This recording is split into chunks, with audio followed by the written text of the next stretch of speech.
kain tayo, kamote. Saka sausawa namin. Tara, simula na. Guys, kahit malilit lang tong kamote, dito mo matitikman yung maliit. Maliit lang siya pero masarap. Tamis.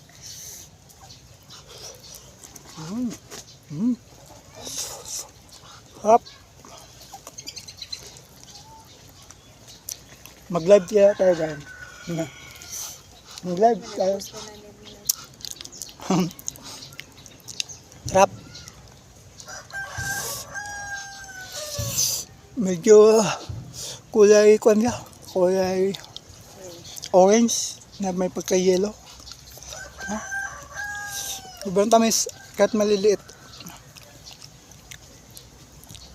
Yan. Mainit.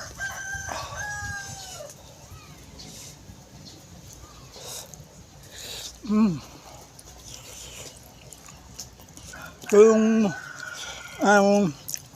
merenda namin lagi, ang partner ko. Tuwing nandito kami sa likod ng bahay namin.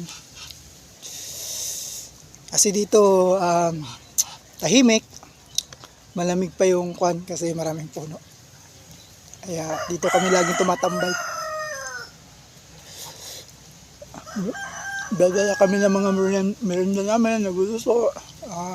Yan, pa namin yung mga alaga namin.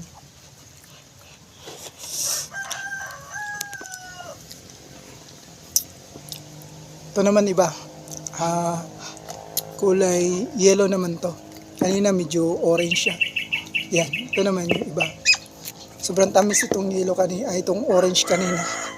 Itong orange kanina. Pero ito, titingnan din natin to kung anong lasa nito.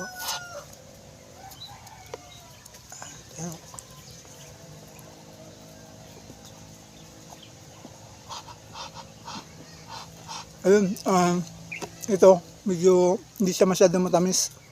Kaya di kagaya dito. Sobrang tamis talaga. Ito, tantaman lang. Tantaman lang.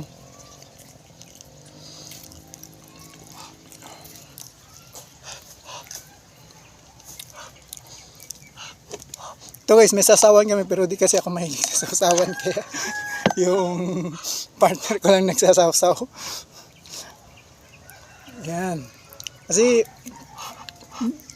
ayoko yung kwan, yung medyo matamis tapos lalagyan ng medyo maalat. Ayoko yung ganong lasa. Gusto ko yung matamis lang, maalat. Sarap. Tingnan nyo. Yan. Sarap guys. Tikman nyo. Bumili kayo sa palengke.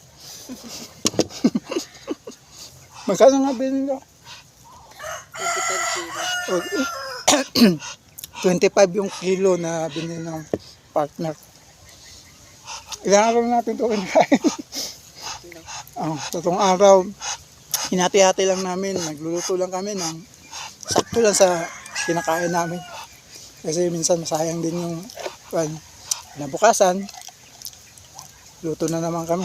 Ganun lang. Ito yung banding namin dalawa. Pagka nandito ako, umuwi sa Jensen kasi malayo yung work natin.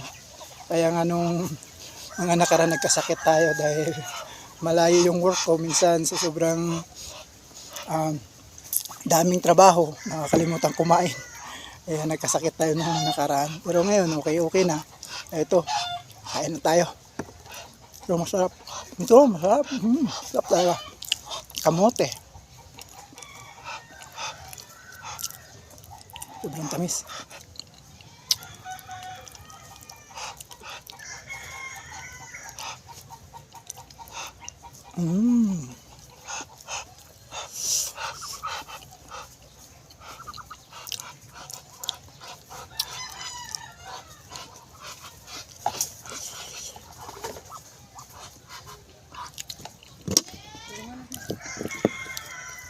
Ito guys, ibang kulay to. Ay, ganun din pala.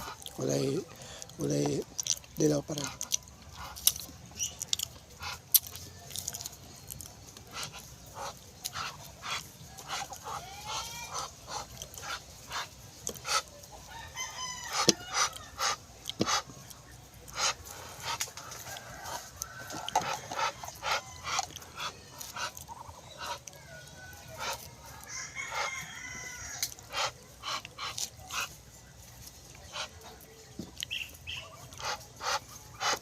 Ito.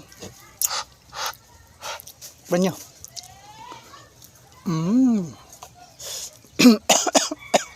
Up. Init lang pero ibang sarap. Yun guys, salamat sa panonood.